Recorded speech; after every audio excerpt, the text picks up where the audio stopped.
Well, welcome everybody to the Cyr Team Live. I'm here broadcasting from just outside Kennett Square. And I have with me today Kari Matthews from Clean Slate Goods. And our topic today is really how to pivot in the COVID world, or how to make a pivot in dealing with COVID. So Kari has a great story, and she's going to share it with us today. We have ability for you to put comments in the Facebook session if you have any kind of questions. And let's get started. Kari, welcome. Thank you for joining us here today. Thanks, Vince. Good to be here. Hey, tell us a little bit about your business, Clean Slate Goods. Yeah, so I have it's a gift boutique, for good, fair trade gift boutique is what I call it. We have all kinds of things: handbags, jewelry, home goods, stationery, toys. But really the mission and the focus of our shop is to source from brands that are providing jobs for artisans and at-risk communities. So maybe women coming out of sex trafficking, making candles. We have jewelry made from women who are transitioning out of homelessness in Lancaster, PA. And then we also have goods made in India.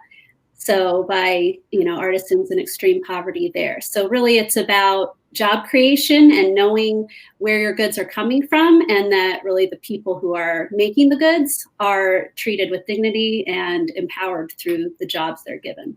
Okay, so how long have you been in the business, and what made you how'd you get started in this?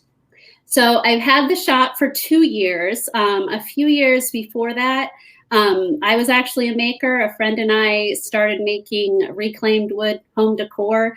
We would take old wooden pickets and sand them down and make coat racks and serving trays and picture frames and take them to various shows. And I think that really gave me a better appreciation for being a maker, what goes into it. It caused me to question how things could be sold so cheaply in big box stores.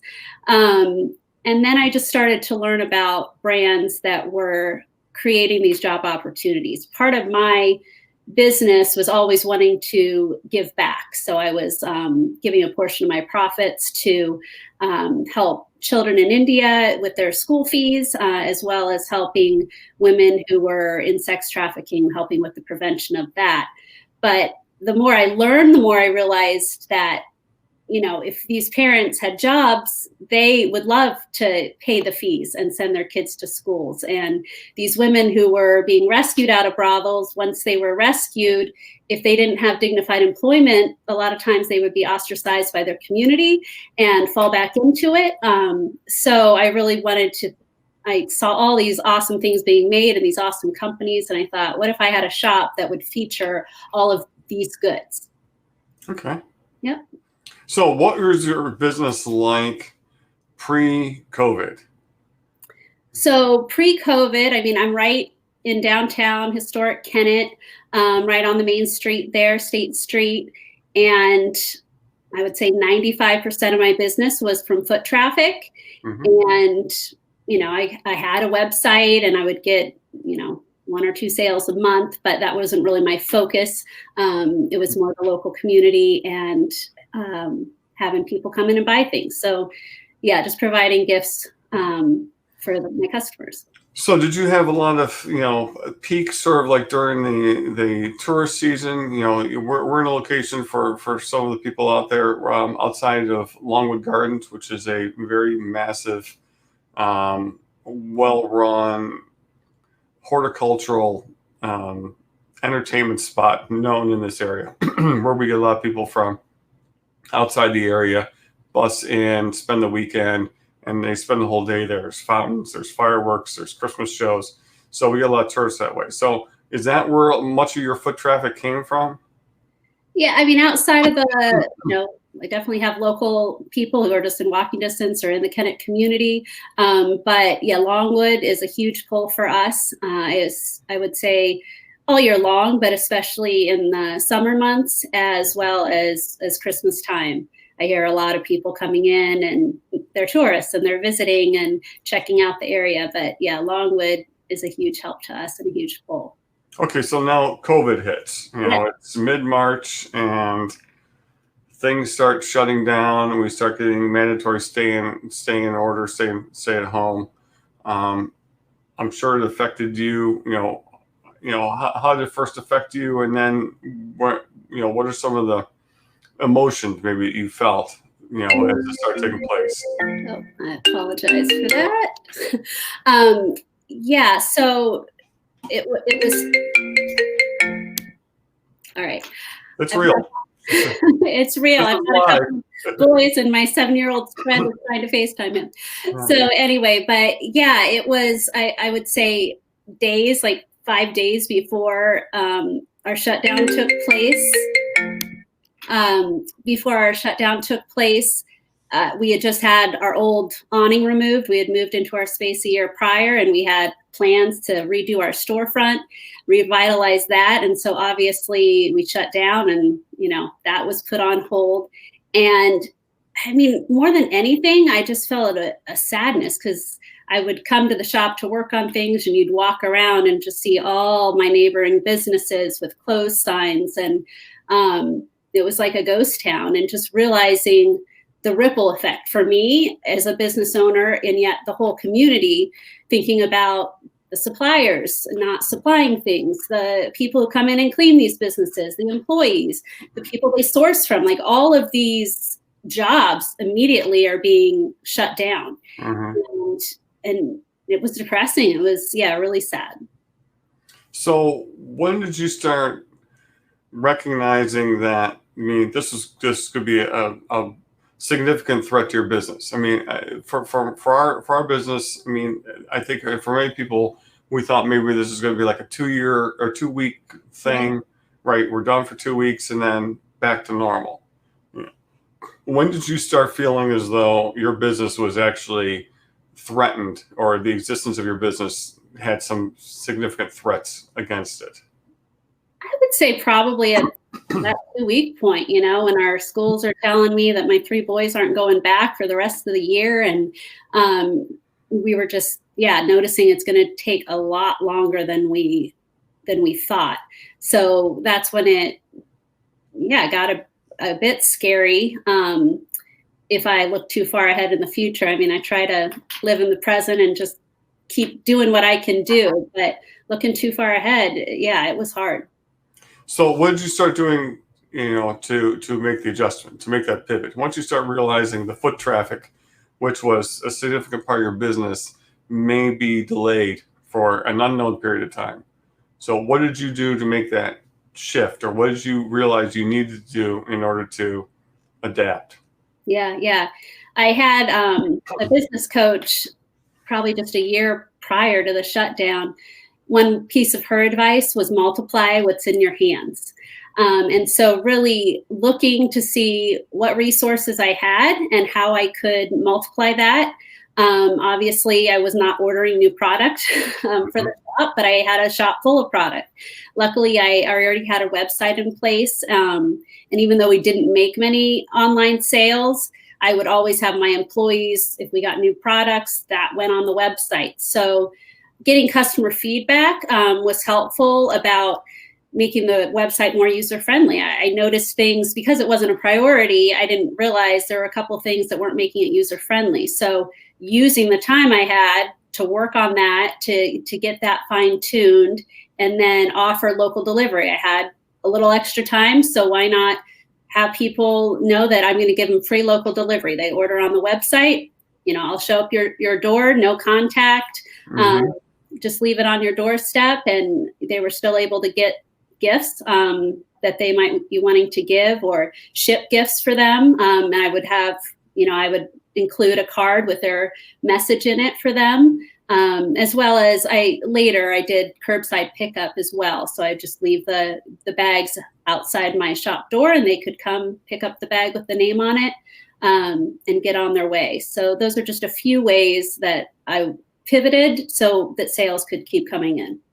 Now, what about marketing? Did you change any of your marketing, or do you have to strategize on how are you going to get the word out about what your offerings were? Yeah, I have a email list, so I was, sending out newsletters to let people know what I was offering.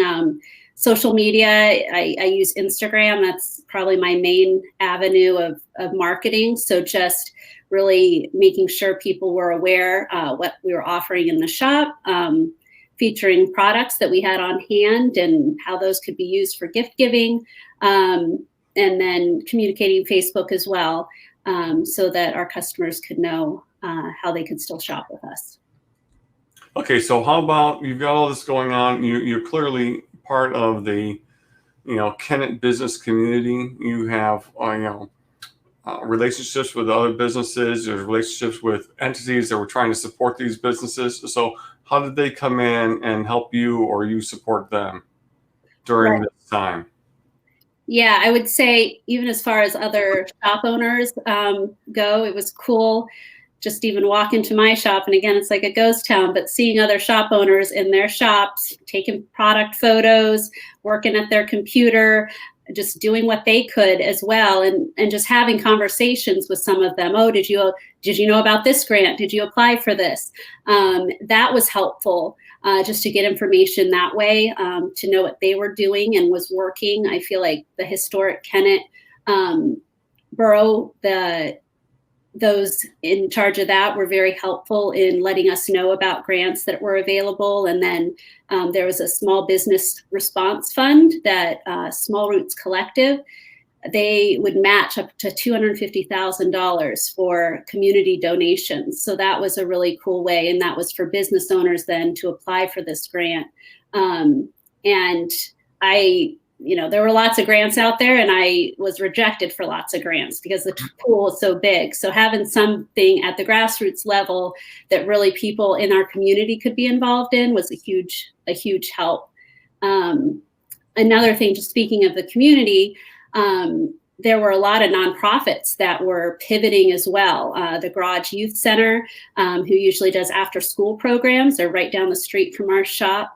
They started to provide paper goods and cleaning products to the families of their youth. And the food cupboard obviously was needing food donations. So part of my sales, I wanted to let my customers be a part of that. So we gave a percentage of every sale to local nonprofits for April, May, and June. Just wanting to be part of the give back. We were on the receiving end, but also wanted to be part of the give back too. Sure. I also noticed, during this time, it's still continuing on, more cross promotion between different businesses. So I would see other businesses have their wares at other shops and vice versa, trying to get people to buy from wherever we could get people to come in. Right. Yeah. So you put any of your products in other stores or in other locations? Yeah. So there was a local restaurant who she was doing gift baskets for Mother's Day that people could purchase. And she reached out, and I was able to put some of my products in a gift basket, which was cool. And then there was another local maker. She does beeswax food wraps. And so she was putting together a Mother's Day bundle too, with another maker who was doing hand towels. And then I was able to put some of my, mugs or candles in there. So yeah, it was a great opportunity to collaborate with other businesses that might normally not collaborate together with. Yeah. And you see that continuing now on after we've come, at least out of the restrictions of staying at home and businesses starting to rekindle? To those collaborations, are they continuing? Personally, those were the two that I have. I haven't seen a lot. I feel like once our doors opened, it was kind of like, okay, how are we doing what we need to do here? I think it did create connections though for future where that might happen. Maybe when things slow down a bit, where we can take a step back. Yeah. So how's your business been now since we've come out of our restrictions? We're probably 90 days now since our total lockdown.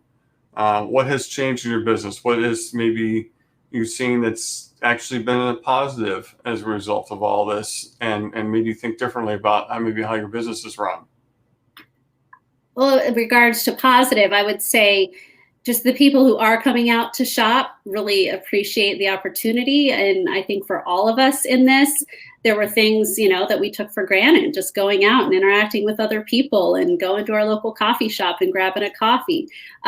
So I think there's an appreciation there. I feel like it's been gradual. We opened up, I think, June 5th.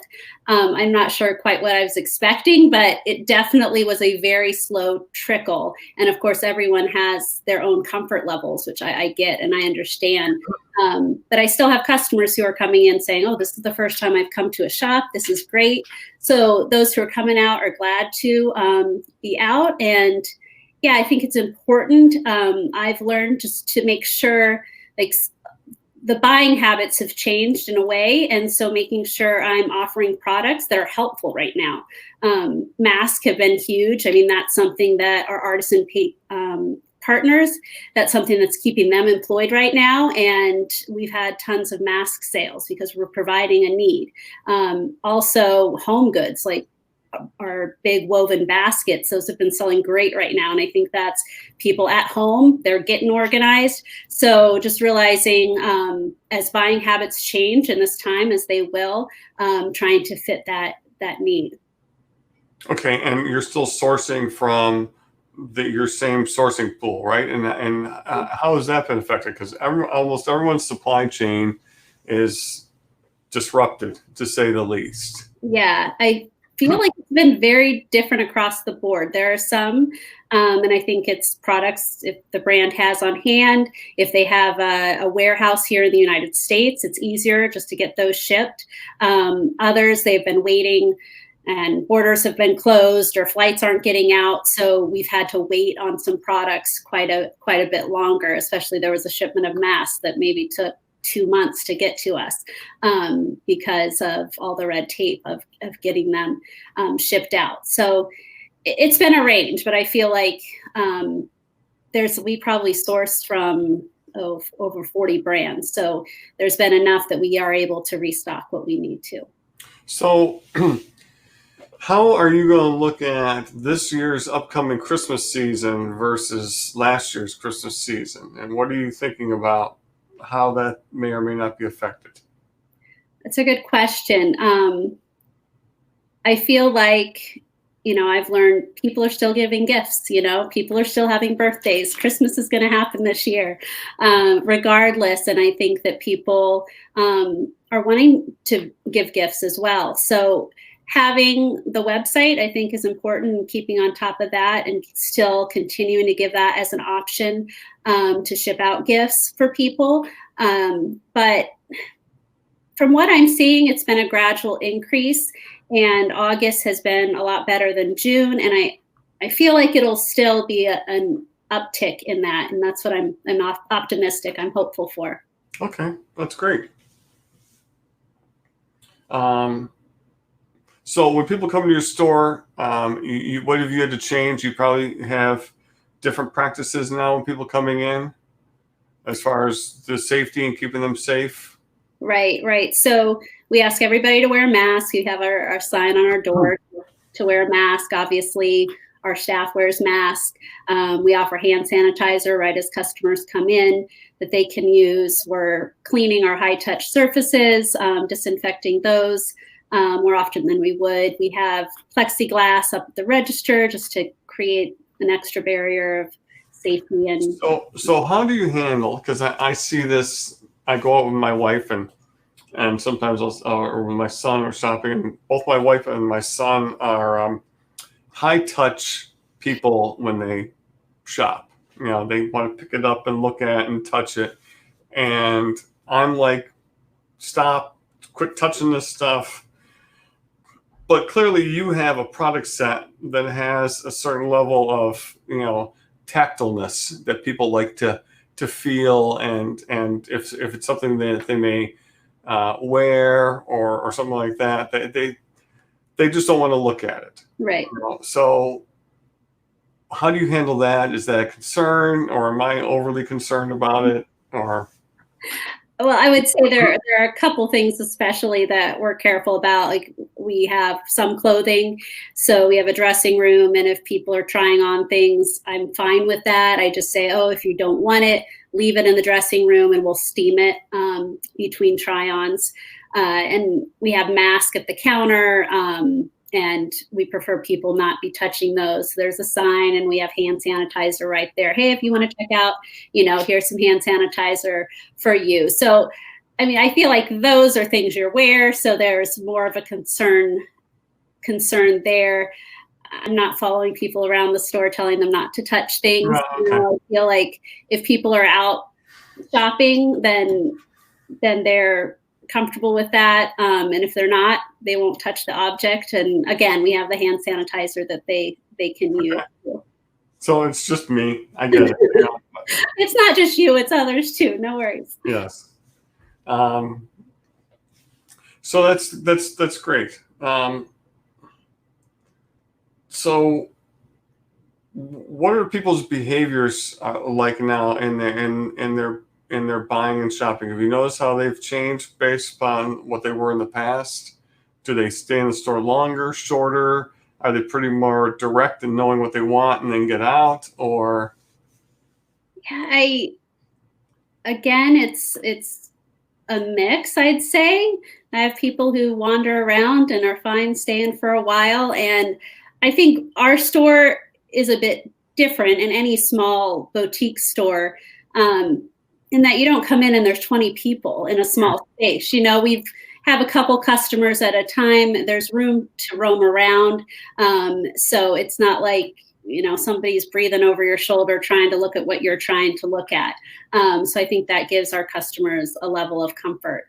And as far as different shopping habits, I mean, like I said before, just people are still buying gifts, but then there are other things that are going probably more than they were before, like the baskets or some home decor items, and of course the masks. So and that's why we're continuing to offer free local delivery. We're continuing to offer the curbside pickup so that if people prefer that, they don't need to come in the store. We want to help them with whatever they're most comfortable with. So tell us something about some of these groups that you source from, both some of their challenges they have and how you're trying to help them, as well as how maybe they've been impacted as well by the coronavirus, because they may be from areas or countries or situations of which they may be experiencing it even much worse than we are, or being impacted much worse than we are. Have you got any kind of those stories that you're hearing? Yeah, I mean, I would say some of our brands have pivoted in either sending packs of things to the artisan's home so they can work on them at home. Some of the factories like in India and so forth, the workplaces have started to open up slowly, or they could open up, but only for mass production. And so that's why a lot of our brands started doing that. A lot of our brands did fundraising to provide food for artisans in the poorest of areas, just sanitary things to help them with cleaning and so forth. So yeah, it's a mix, but I feel like the brands we source from really have a heart for the people. So they're there to help their artisans. They want to make sure they're kept safe. They want to make sure their physical needs are met. And so yeah, there's been some neat stories about that. It's been neat to see just how they've rallied around and done what they can do during this time. And every product you sell has a story behind it, right? Yeah. Which is kind of nice, right? You're not just buying something from the shelf that's been packaged up in some factory somewhere. I mean, there's a personal story that went involved into somebody making this that somebody now is thinking about buying. Yeah, definitely. One of the things I've been hit with, especially just with the riots and George Floyd and racism in our country that's been highlighted, is wanting to find new sources in the USA, realizing that it's a problem here as much as it is anywhere else. And I want to help people, in another country, but I also want to help people here who, where there's disparities. And so I've been searching more for companies. One such that I found is called Elijah Rising out of Houston, Texas. And they're specifically helping women who are coming out of sex trafficking and prostitution. It's a holistic program, so they are not required to make products at all, but it's an in-house free program to these women, really building into their dignity, their worth, counseling them. But one thing they said is, in order to, come out of sex trafficking and get another job, they need experience. So they started this candle company where the women can be employed. They have to go through interviews, talk about job training, all of that that's going to help them in their future jobs, or give them what they need on a resume. And then these women are able to work in this kind of environment. They talk about, getting a job at a fast food place would trigger points with these women, as customers are unhappy with them, or it's not going to be a holistic helping program for them. Whereas this candle making and bath salts and beard oil, these women are making that. And so just really building into them for their future.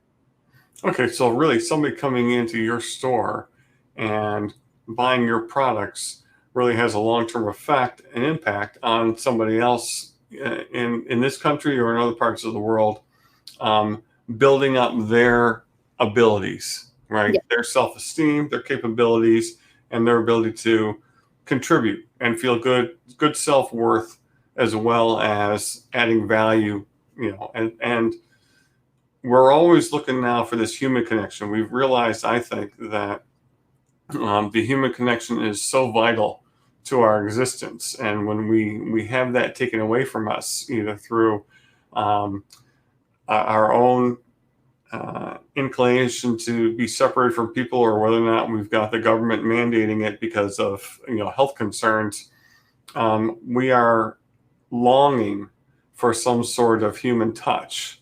And even coming in and coming to your store and coming and using and buying your products, you're starting to, facilitate that human connection, both in interacting with the clients that come in or the customers that come into your store, but also there's a long-term human interaction that's taking place to the people who are manufacturing or making these products.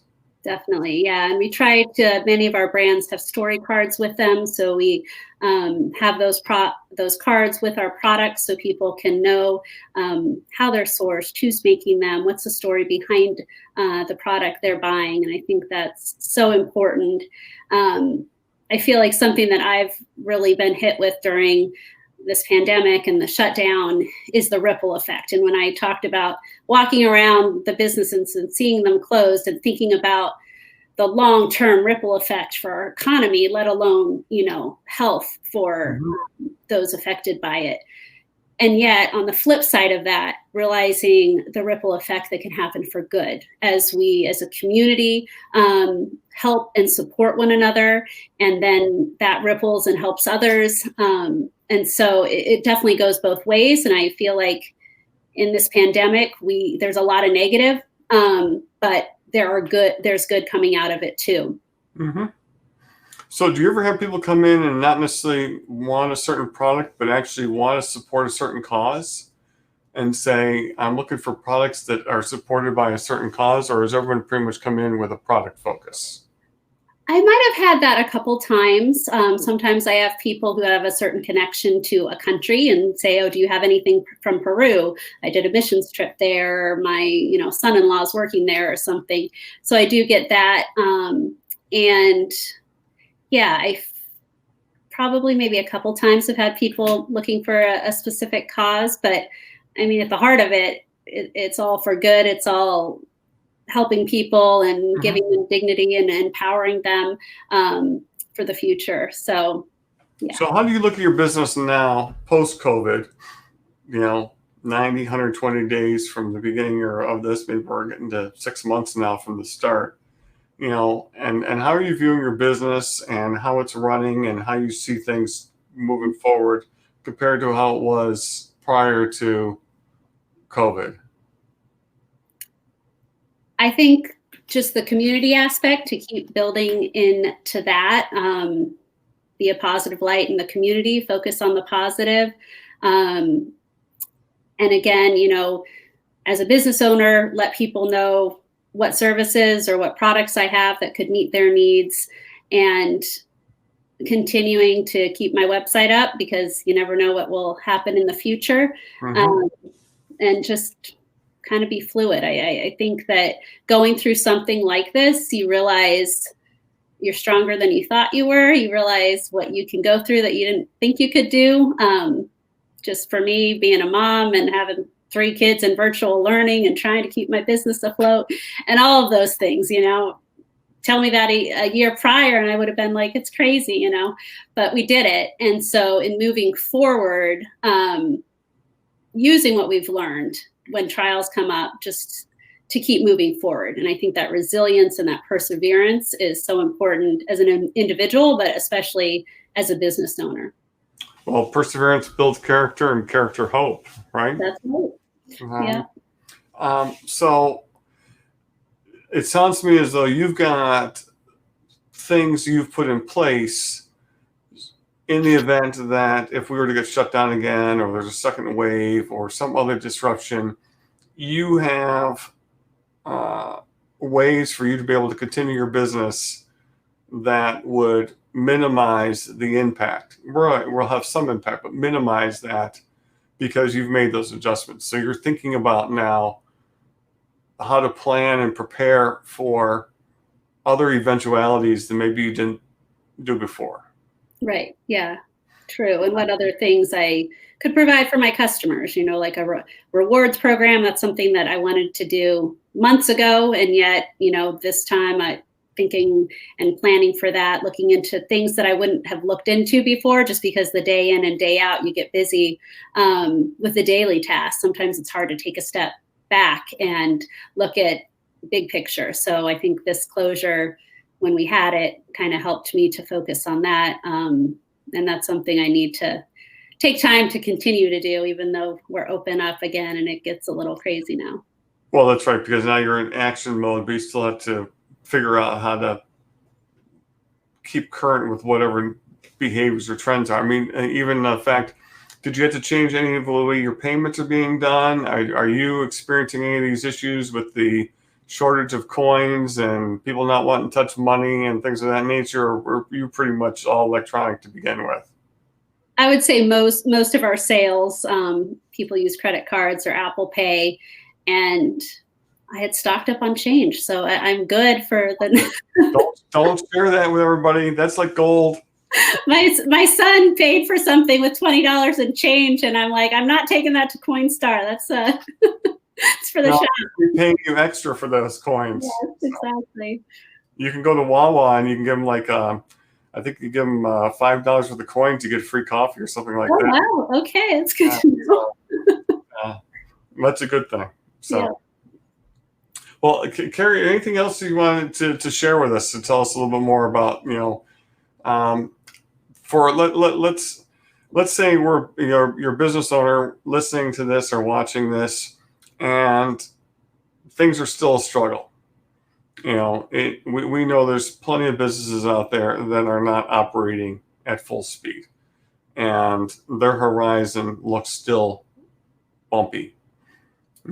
What kind of advice can you give them coming through this to help them get through that?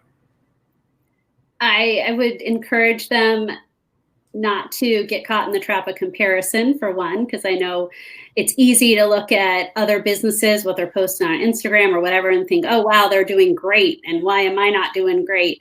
And yet there's a lot of a story or what you're not seeing. And I know that's a big deal for me personally, not to get caught in that trap. But I would also say, continue to, there's so many webinars out there and trainings that are being offered. And I listen to those. One piece of advice I heard early on from a webinar all about pivoting was use this time your business is closed to work on things that you normally wouldn't work on. And if it doesn't happen now, it's never going to happen. And so, during that time, I finished up some renovation things in my shop that, were on the back burner that would help aesthetically and help usability with me and my employees. But keep moving forward and also look at the resources available. I know there are still grants available in the state of Pennsylvania. The PA Cares grant being one of them. I think there's a second round maybe now that is available, but keep knocking on those doors and moving forward. It's not just going to fall in your lap, and keep going. It just because it's hard doesn't mean that it's not the right path to follow, and it's going to be hard. So I would say persevere and really listen also to your customers and what they need. I mean, I did polls on Instagram, like, what would you be most likely to buy, or how can we help you, or what kind of products do you want to see in the shop right now? I mean, that's who you want to hear from, is your customer base. And when they're valued, when they have a voice, I think that they're going to be more loyal and rally around you more. And again, as a business owner, you want to do you want to be able to serve your customer in the best way that you can. I think that's very excellent advice. Would you also suggest that they share their struggle and not try to carry this burden alone? Talk with other business owners, talk with other people, because they may know people, they may have connections, they may be able to provide some insight, right? You're not alone. Most entrepreneurs feel like they're alone. Right. All day long, you're carrying this big load. No one really understands your business, and there's a lot of truth to that. But there is strength in sharing other people's stories or solutions they had, as well as sometimes an unrelated business may be doing something that you could apply to your business. You pick up some ideas, and so it's. I think just a general thought out there is, don't try to do this alone. You need to talk to people and try to really get as much support as you can from all around. Yeah. And know that you could be just as helpful to that business owner as they are to you. Like, I would say 99% of the time we don't have it together and we're flying by the seat of our pants. And I think the more I've talked with other business owners, the more I realize that. It helps me, okay, they're struggling too, helpful to know that. But like you said, getting those ideas, sharing what your challenge is, and then having them brainstorm with you what could be a good solution. And then, asking them how you can help them, or brainstorm with them about your ideas. Well, I think that's great. And so, Kari, I want to thank you for your time today. And for those of you who are looking for some great gifts, head on down to Clean Slate Goods. They're right in State Street in Kennett Square. We've got the information for you. You can check out their website. We can always send an email in, give them a call on the phone. What days are you open or not open? So we are open Monday through Wednesday, 10 to 3 right now, and Thursday through Saturday, 10 to 6. And we're closed on Sundays. And closed on Sundays? Yes. Okay. Day of rest. That's right. We need it. We need it. That's right. Because you're busy all the other ones. You got the 3 kids. You got the remote school going on, and figure out your website. And did you have to do anything with your home as far as your network or your internet or any of that type of stuff to support all this increased traffic? Who's hosting your website? Where's that done? Through Shopify. Okay. So yeah, I use Shopify at the shop, and then my website is through them as well. Yeah, luckily it's been all right. But we were just discussing how we probably need a new router. We need to upgrade because everybody's upgrading their technology. Yeah. We did it at our house as well, and I've got all this. My wife calls it our studio now, just because we're doing more business that way. So I can relate. So, Kari, you have a great day now. I thank you for sharing your story, and we hope everybody gets an opportunity to go and visit your store. You got a lot of great products there, but there's great stories behind every one of those products. So, like you said, people are still giving gifts. People are still having birthdays. People are still having weddings. They're mini weddings now, or whatever they call them. They're still having engagements. They're still having anniversaries, all sorts of different types of things. And some people are just giving gifts because they haven't been out and seeing somebody, and they just want to say, "I've been thinking of you," type of thing. And you've got such great, unique gifts that are going to really provide meaning to people, as opposed to just some trinket.